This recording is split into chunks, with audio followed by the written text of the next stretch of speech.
अस्सलाम वालेकुम, मैं हूं तैयब हनीफ। दोस्तों, पे दर पे इमरान खान साहब के खिलाफ फैसलों की एक हैट्रिक हो चुकी है, लेकिन इन सब फैसलों के बीच एक बड़ी कॉन्स्पिरेंसी जो है वो एग्जिस्ट कर रही है। मैं एक चैनल को आउटलुक कर रहा था और उसमें ये चीज़ बार बार आ रही थी कि इमरान खान साहब को इस्लामाबाद की हुकूमत जो है वो दी जा रही है। ये असल खबर है क्या और किस तरीके से अभी भी इमरान खान साहब के साथ डील करने की कोशिश की जा रही है, और ऐसी कौन सी बात है जिसके ऊपर इमरान खान साहब को कायल करने की कोशिश की जा रही है। और दो तरह के जो टैक्टिक्स हैं वो इस्तेमाल किए जा रहे हैं। एक तरफ लालच, एक तरफ ऑफर्स, एक तरफ बड़ी बड़ी ऑफर्स, और दूसरी तरफ जो है खौफ, डर, सजा जो है उसका टैक्टिक्स इस्तेमाल किया जा रहा है। एक बड़े सीनियर जर्नलिस्ट हैं उन्होंने, और वो पाकिस्तान के साबिक चीफ मिनिस्टर भी हैं, उन्होंने अब एक बड़ा दावा किया है जिससे बज़ाहिर जो नून लीग है उनका पत्ता बिल्कुल साफ होता हुआ दिखाई दे रहा है। जो चीज़ मीडिया के ऊपर आपको दिखाई दे रही है, बैकएंड के ऊपर चीज़ें जो हैं वो मुख्तलिफ कैसे हैं, और इमरान खान साहब की जो वेव है वो अब कैसे ऊपर जा रही है। आप चैनल को सब्सक्राइब कर लें, बेल आइकन को प्रेस कर लें। जो लोग हमें फेसबुक के ऊपर देखते हैं वो वीडियो को लाइक किया करें, शेयर करें, और स्पेशली हमारा जो व्हाट्सएप चैनल है उसको ज्वाइन करें।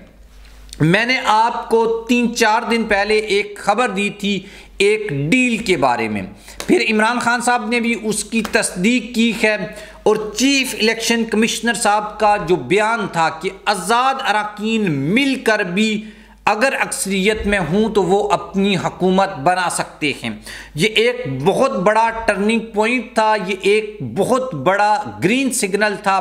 ग्रीन सिग्नल मेरे लिए नहीं था, ग्रीन सिग्नल आपके लिए नहीं था, ये green signal basically Imran Khan साहब के लिए था कि बेशक आपकी पार्टी इस वक्त बैन है या उसके पास सिंबल नहीं है, लोग आपकी पार्टी को ज्वाइन नहीं कर सकते, उसमें शामिल नहीं हो सकते, लेकिन ये ऑप्शन अब भी मौजूद है कि आपको हुकूमत जो है वो दी जा सकती है, और उसका जो प्लान है वो।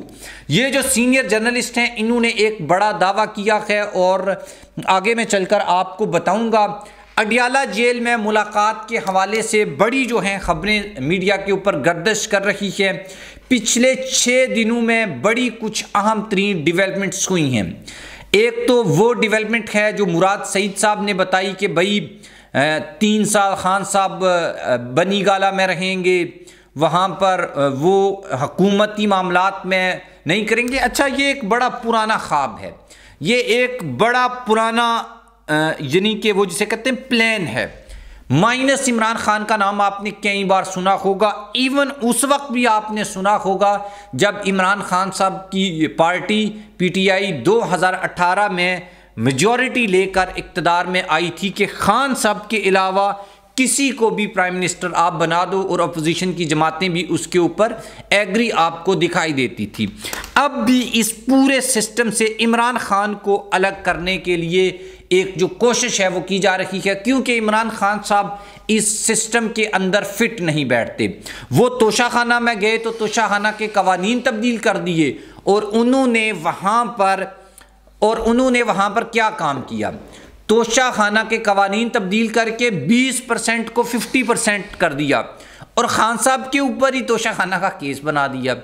खान साहब पहली दफ़ा साइफर जो इशू है इसमें अपने अवाम को ये बात बताई कि भाई हमारी जो सोवरेंटी है, हमारी जो खुद मुख्तारी है, उसके ऊपर कुछ ममालिक जो हैं वो इस तरीके से हमारे साथ बात करते हैं, तो भाई उधर यानी कि हमारी हुकूमती निज़ाम सिस्टम और इसमें जो भी चीज़ें हैं, खान साहब ने जब उनको एक्सपोज करना शुरू किया तो क्या हुआ कि उल्टा खान साहब को ही उन केसेस में फंसा दिया गया, और खान साहब भी को उन्हीं केसेस में सज़ा सुना दी गई।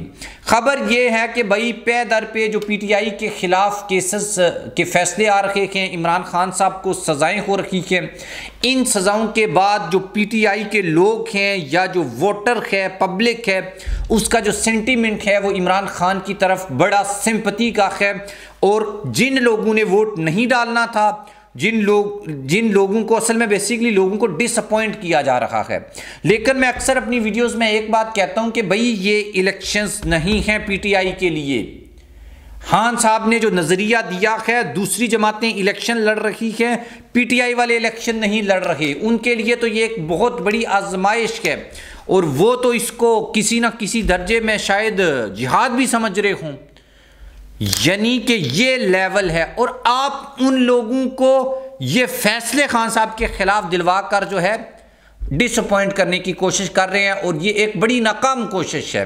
और मैं नहीं, इसके ऊपर आप देख लें, दीगर जो जर्नलिस्ट हैं, दीगर जो पॉलिटिकल एनालिस्ट हैं, उनको भी देख लें, वो भी एक ही बात कहते हैं कि भाई ये जो काम है ये काम नहीं होगा। और ये होचे हथकंडे, ये अदालतों के ज़रिए सज़ाएं दिलवाने वाले जो प्लान्स हैं, स्क्रिप्ट्स हैं, ये अब नहीं चलेंगे। अपना जो स्क्रिप्ट है न उसको काइंडली अपडेट कीजिए, अदरवाइज़ ये चीज़ें आपके लिए यानी काम नहीं कर रही उस तरह से जिस तरह से वो चाह रहे हैं। अडयाला में कुछ अहम तरीन जो शख्सियात हैं उनकी मुलाकातों की रिपोर्ट्स हैं, ज़राए से रिपोर्ट्स हैं, कंफर्म नहीं किया जा सकता अगेन। लेकिन हसन अस्करी साहब ने जो दावा किया है कि भाई इस्लामाबाद की हुकूमत जो है वो इमरान खान साहब को ऑफ़र की जा रही है, पहला ऑप्शन आज भी पीटीआई है, लेकिन खान साहब नहीं, क्योंकि खान साहब बात नहीं मानते, खान साहब खड़े हो जाते हैं, स्टैंड कर जाते हैं। तो ऐसा कोई पीटीआई का बंदा हो जो मिलजुल के और बात मान के मनवा के चले, तो उसके साथ काम करने के लिए तैयार भी हैं। क्योंकि सबसे बड़ा मसला क्या है, ब्लूमबर्ग की एक रिपोर्ट भी आई है, उसमें यह कहा है कि भाई ऐसी हुकूमत नहीं चल सकती नून लीग की या किसी और सियासी जमात की जब अवाम में उनकी कबूलियत नहीं है।